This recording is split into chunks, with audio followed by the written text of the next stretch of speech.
Hello and welcome back to part 2 of What If Naruto Was in the Walking Dead universe. When we last left off, Naruto and Sophia had arrived at the prison, planning on turning it into their new home. The two approach the fence and take a look inside. It's a wide open field. The only problem is it's filled with walkers. How are we going to get in? Sophia asked. Naruto, much to Sophia's amazement, suddenly just picks her up and he jumps over the fence in a single leap. A walker approaches them and puts its face up against the fence, attempting to attack the pair. Alright Sophia, you're going to stay behind these fences. I want you to make some noise and distract as many walkers as possible. I'm going to go in and clear the field, Naruto states, Sophia nodding along. He jumps over the second fence and starts to take out walkers with ease, landing direct hits with his shurikens and taking out the ones up close with his kunai. Sophia does as Naruto said and manages to attract a few walkers to the fence and away from Naruto. She couldn't believe it herself. Naruto was clearing the field like it was nothing. Sophia stood face to face across from a walker. She had come to the realization that she was no longer afraid of them. Naruto had changed her. She wasn't anything like what she was before she met him, scared and lost. She often prayed in hopes that her mother had found the strength to survive like she had. In no time, Naruto had cleared the entire field and Sophia opens a gate coming across. The two celebrate and take advantage of their newfound surroundings by stretching and enjoying the open space. Are you planning on clearing out the inside as well? Sophia asks Naruto. Yeah, let's hope there's nothing too crazy in there, answers Naruto. Suddenly Naruto senses various different chakras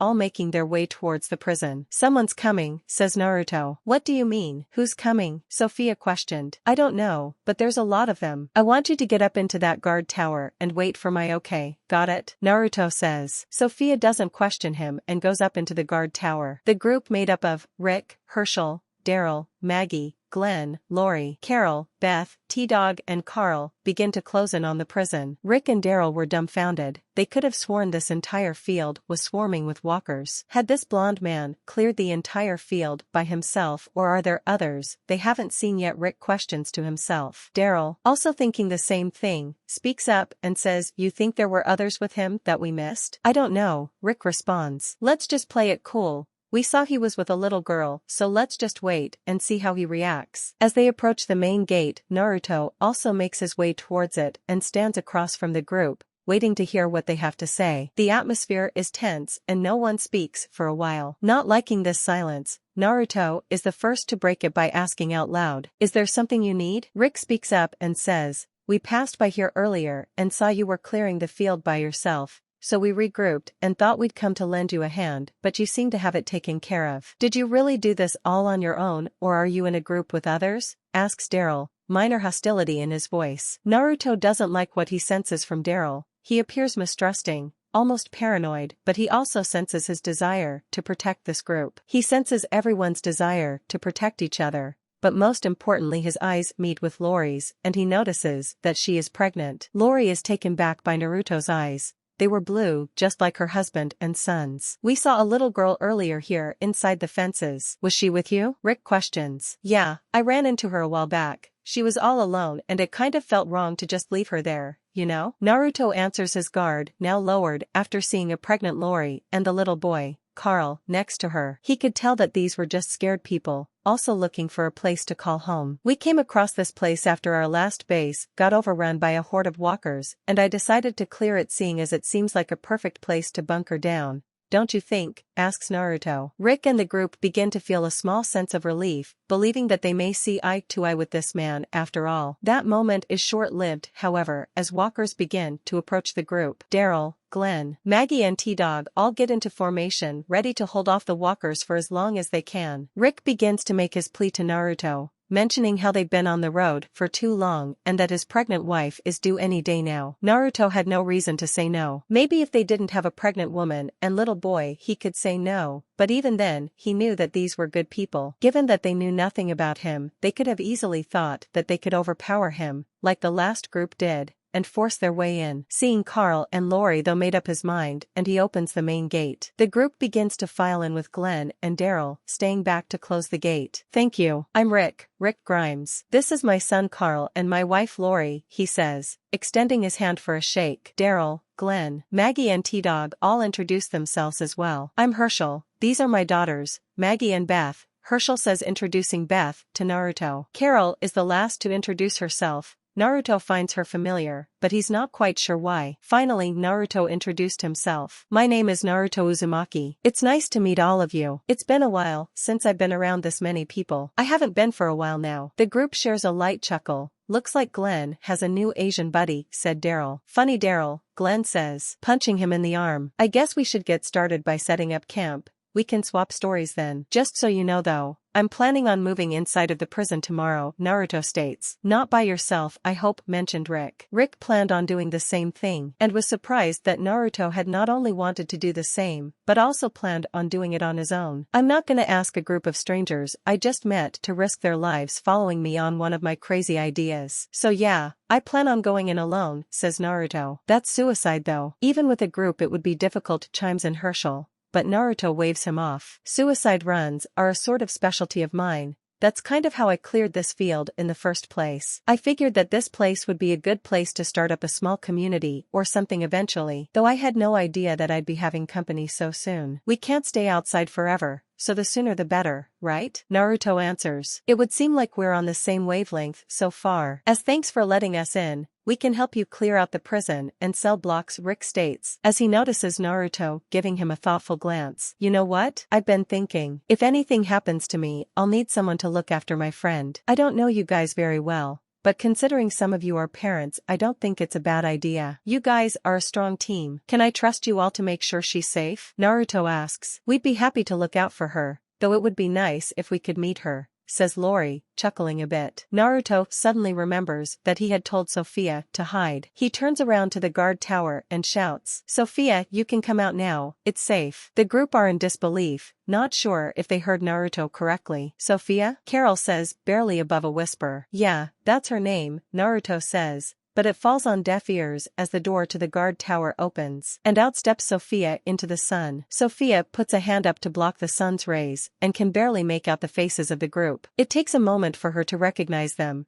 but there is no mistaking it once she does. Once her eyes adjust, she can see Rick and Lori standing next to her friend Carl. She sees T-Dog, Glenn, Daryl, and a few other faces that she isn't familiar with, but they all disappear into the background when she sees Carol running towards her. Sophia! Carol cries out with tears streaming down her face, running as fast as she can towards her daughter, the very one who she never thought she'd see again. The one who she had thought had perished by the hands and teeth of a merciless walker and had given up on. In this very moment of shock and disbelief, she would not recognize her own daughter were it not for the memory of her maternal instincts. Mom! Sophia shouts in disbelief. The group are not even sure if what they see before them is real. It was like a small glimmer of hope they had thought died out long ago, suddenly came back to them. They didn't move a muscle as Carol embraced her long-lost daughter in her arms, not wanting to disturb their reunion. Tears stream down the faces of all the women, and a few escape even the eyes of Daryl. Naruto can hardly believe it himself. This was entirely unanticipated, and ironic too. Just a few hours ago, he decided to stop looking for a suitable group to leave Sophia with and instead build a community where she would be safe. Then out of nowhere, who else walks through the gates but her own mother? Life can be as funny as it is cruel at times, Naruto thinks to himself. Night falls and the group make camp in the field. They are gathered around a fire,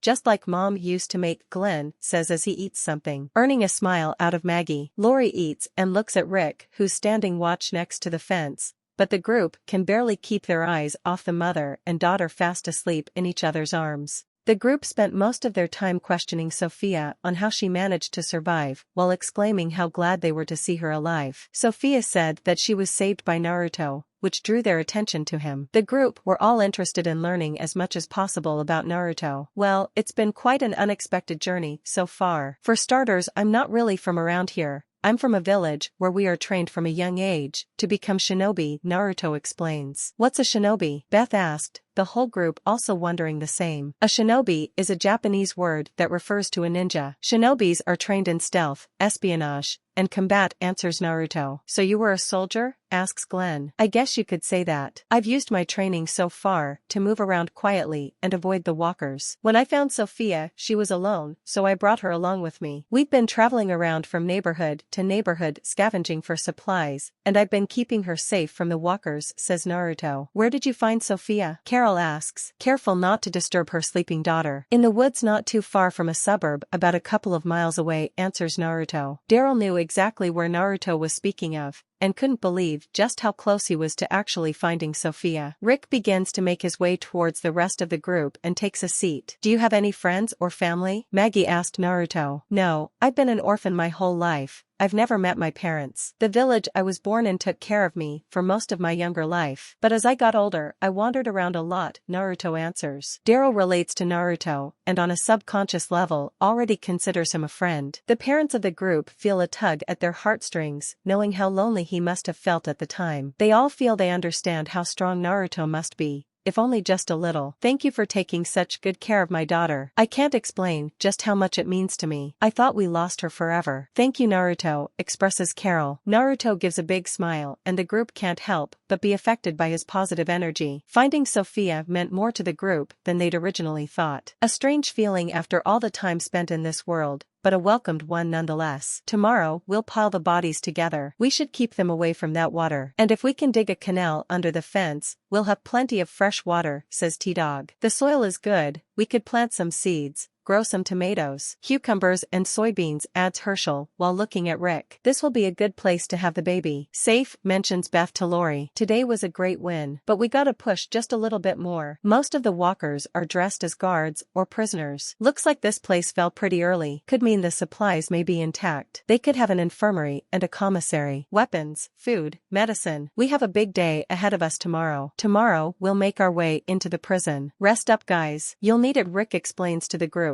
With that, Naruto lays down on the ground and falls asleep almost instantly. On that night, the tides had finally shifted, if only just a little, but it was enough. The sun rises on the camp. Naruto is already up ready to greet everyone. He always got up early these days. Never knowing if he would live to see another sunrise made him feel obligated to do so. Naruto almost made his way towards Sophia out of habit, until he sees her with her mother and decides not to disturb them. The rest of the group gather around and try to get to know Naruto a little better. Likewise, so does Naruto. The only vital information that Naruto reveals is that he isn't from this country, which most of the group assumed anyway. Carl approaches Naruto, holding him back for a minute, and asks, "You said your name was Naruto, right?" "That's right. Yours is Carl, right?" "Yeah, I didn't really get a chance to say it last night, and I know you've heard it from everyone else already, but I just wanted to say thanks for saving Sophia. Our families met on the road while trying to get out of the city, and we became friends. Everyone had given up on finding her. Having her back, it's like having a reason to fight again, you know?" Naruto listens with genuine interest to Carl, even though it was true that he heard everything he had to say from everyone else in the group.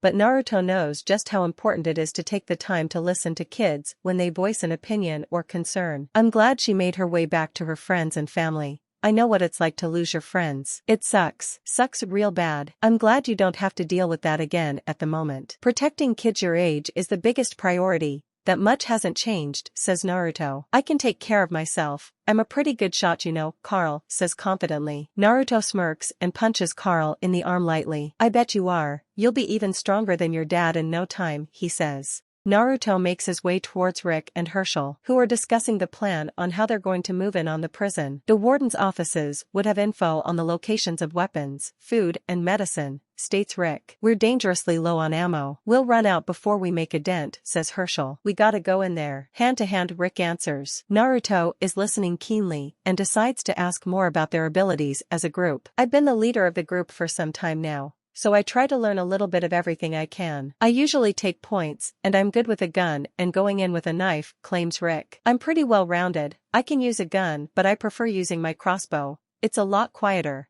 And I can use my knife for all sorts of things," adds Daryl. "I'm good at doing supply runs and getting around town." "It saved Rick more than a few times, that's for sure," states Glenn. "I was a veterinarian, so I'm the medic of the group. I've been teaching my girls along with Carol as much as I can," mentions Herschel. Naruto nods, thankful that there was a proper medic in the group. His knowledge of first aid could only get them so far, and was glad that responsibility wasn't something he would have to worry about. Aside from that, the rest of us have learned to shoot pretty well, and we've gotten used to using other weapons when guns aren't an option, finishes T-Dog for the group. Alright then, it's time to get to work, says Naruto. Everyone agrees silently, and they begin heading up to the gate of the courtyard. Sophia walks in step behind Naruto out of habit, but Naruto nudges her in the direction of her mother. It feels a bit awkward, but there will be time to break such habits over time. The group pauses as they arrive at the gate to iron out the details of the operation. Rick begins to lay out the plan. I got a look and saw another gate inside of the courtyard.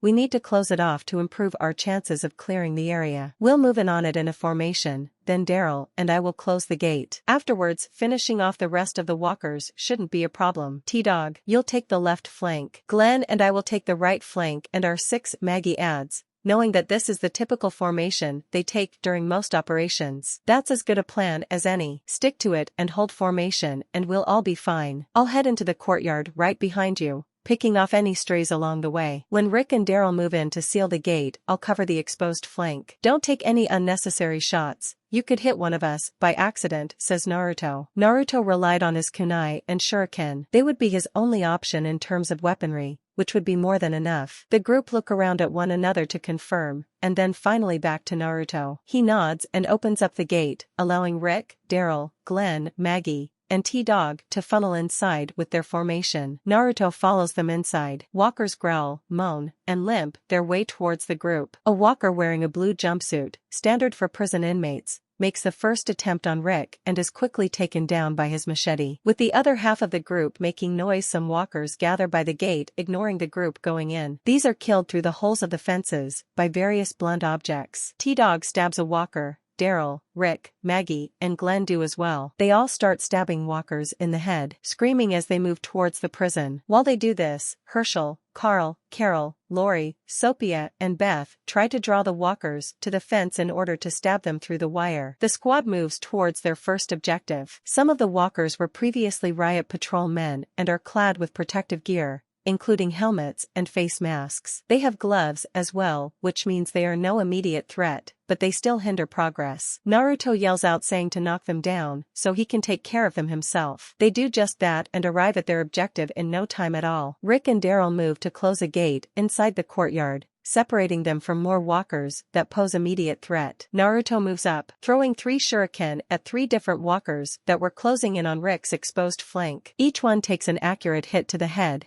killing them instantly. Using a pair of handcuffs, Rick and Daryl successfully seal the gate inside the courtyard. There were nearly 24 walkers behind that gate at the moment, which would have been a problem had they not sealed it off. With only about a dozen walkers left, the group falls back in their original formation to ensure their safety. Naruto wastes no time in dispatching the remaining walkers, driving his kunai into their skulls with great speeds. He moves on from one on to the next. In a matter of time, the group takes the courtyard. With only one walker left, the rest of the group takes a moment to catch their breath, with the exception of Naruto, who decides to show off. He turns to Maggie and says, "You want to see something cool?" Maggie looks at Naruto, bemused with what he could be plotting. Suddenly Naruto with one kick sends the walker high into the air, leaving it to come crashing down, head first into the floor, killing it. Maggie is impressed. Did he seriously just send a walker flying into the air with a kick? She thought to herself. We did it. That was much easier than I thought it was gonna be, exclaims Glenn as he comes towards Maggie for an embrace. They hug and kiss. Meanwhile, Rick waves over to the rest of the group, signaling that it's safe to come into the courtyard now. T-Dog goes around gathering a few riot shields, as they could prove useful later on. Naruto goes to recover his shuriken when he is spotted by Daryl. That's an odd choice of weapons, he tells Naruto. Really? I find them just perfect, Naruto answers, showing off his kunai. They're lightweight and easy to carry. Plus, they're versatile. I can use them for both long range and close combat. Yeah, I saw you use those in action. They're pretty effective. It's smart to carry around weapons like that, says Daryl. Kind of like your crossbow. No need for bullets or ammo. You can just reuse the arrows over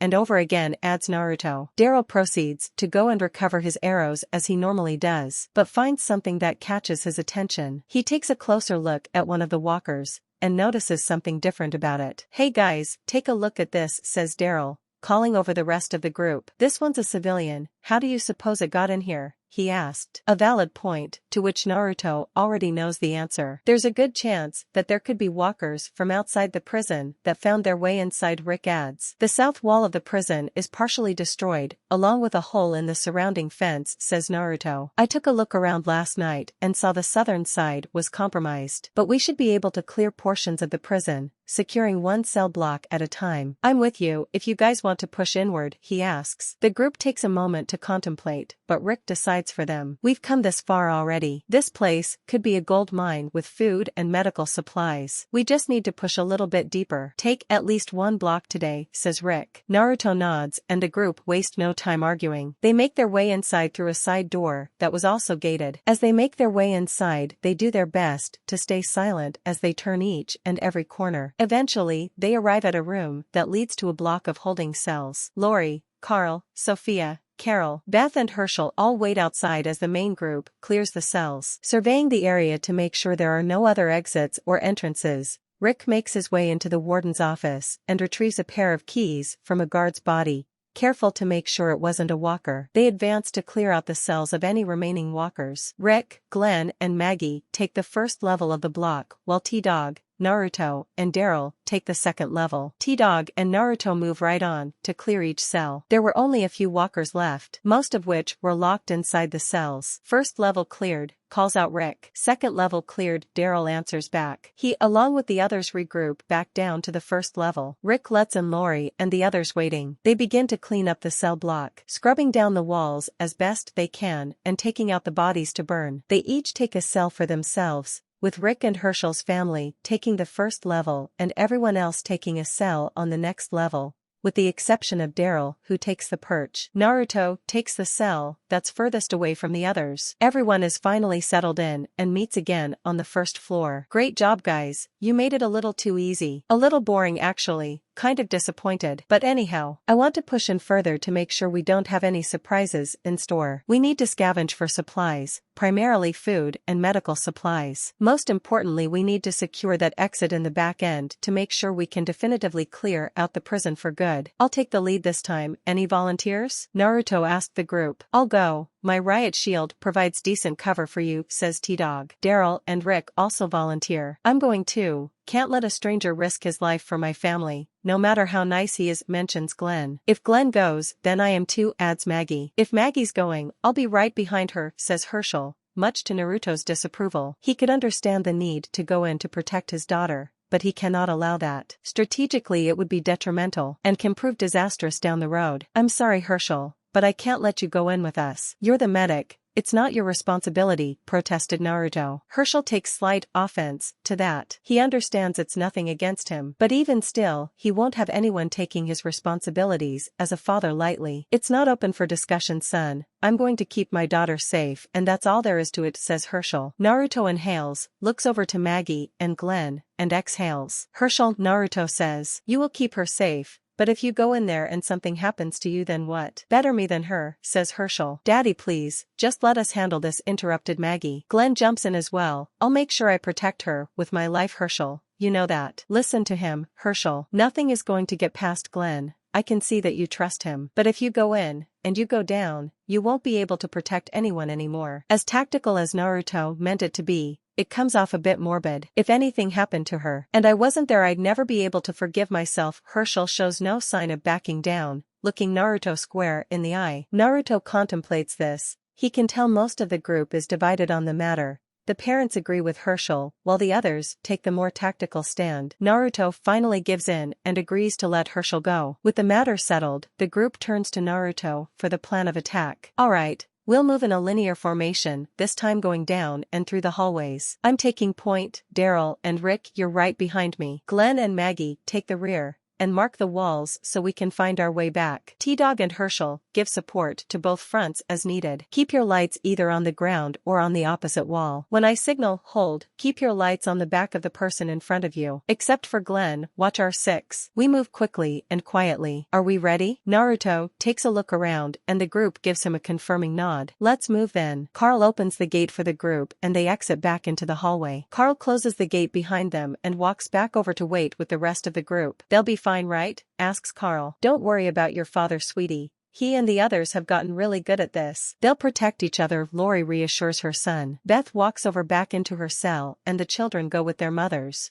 We cut to the group charging through the dark hallways, staying in formation, Naruto setting the pace. He checks every single corner quietly before moving on, and Glenn makes sure to mark each corner with paint from a spray can so they can find their way back. The floors are littered with bodies that are presumed dead. The mission is to secure the prison, so there can be no assumptions. If you didn't kill it yourself, assume it's alive, Naruto whispers quietly to the group. They don't want to be caught by surprise. Arriving at a three-way intersection, Naruto signals to hold position and they follow suit. He checks to the left and it's clear. He then checks to the right and quickly ducks back behind cover. Turning back to the group, he signals to turn back. Glenn, now taking point, begins to head back to the cell block. He holds at the upcoming intersection and peers around the corner, only to be greeted by a horde of walkers that wasn't there before. Glenn quickly stabs the walker with his metal pike, but it's too late. They now have the full unwanted attention of every walker in the hallways. Run! Glenn yells out and the group gives no hesitation to follow. Moans and groans close in from behind them. They do not stop to try and thin the herd. Glenn turns the next corner and runs into another horde down the hallway. Turn back, he shouts. They do, but before they can get far, a small group of walkers comes out of one of the doors in the next hallway, effectively cutting off Maggie and Glenn from the rest of the group. Glenn and Maggie manage to fight off the few walkers that came out of the doorway before the horde behind them can catch up to them. Seeing that both sides are cut off by walkers, they head into the doorway where the walkers that cut them off from the group came from. Through here. Go. We'll catch up with the rest later. Maggie obeys, and Glenn closes the door behind. Herschel is the first to notice Maggie and Glenn missing. As a result, he ends up wandering away from the main group. Naruto finally notices that the group is short 3 members. And by the time he mentions this, the horde of walkers have already managed to throw them off their known paths and have forced them to go into unmarked territory. Not paying attention to the walkers on the floor, one manages to get a hold of Herschel's leg and bites him. Hearing Herschel screams, Naruto rushes over with the rest of the group, finding him on the floor. Rick screams no and shoots the walker with his revolver. Maggie and Glenn also hear all the commotion and arrive, horrified to see Herschel bitten. The group panic as to what their next move is going to be. Naruto thinks fast and picks up Herschel himself, leading the group in a different direction. As Naruto turns the next corner, he sees another horde of walkers, both sides being cut off. Rick notices double doors secured with chains and a padlock. This way, through here, he shouts. T-Dog wastes no time in breaking the lock on the door, opening them and shouting, "Let's go, hurry." The remaining group members file inside in a hurry, and T-Dog closes the double doors and secures them as best he can by putting his crowbar through the door handles. Naruto drops Herschel and tells Maggie and Rick to hold him down. "What are you doing?" worriedly asks Maggie. "Only way to save his life. Hand me your belt," Naruto says as he takes Rick's belt and ties it above the bite mark. Maggie is skeptical about this, but Rick reassures her this would work and with one clean strike amputates Herschel's leg. "He's bleeding out," calls out Naruto as he tries to stop the bleeding. Suddenly the group hears an unfamiliar voice. "Holy shit," they hear. Upon hearing this, the group turns around, drawing their weapons without missing a beat. To their shock and surprise, they find the source of the sound. It was coming from a group of inmates, survivors of the prison. Alright everyone, that's going to be it for part 2 of What If Naruto Was in the Walking Dead universe. Be sure to like and subscribe for part 3 of this series, and let me know in the comments other what ifs you'd like to see. Until next time.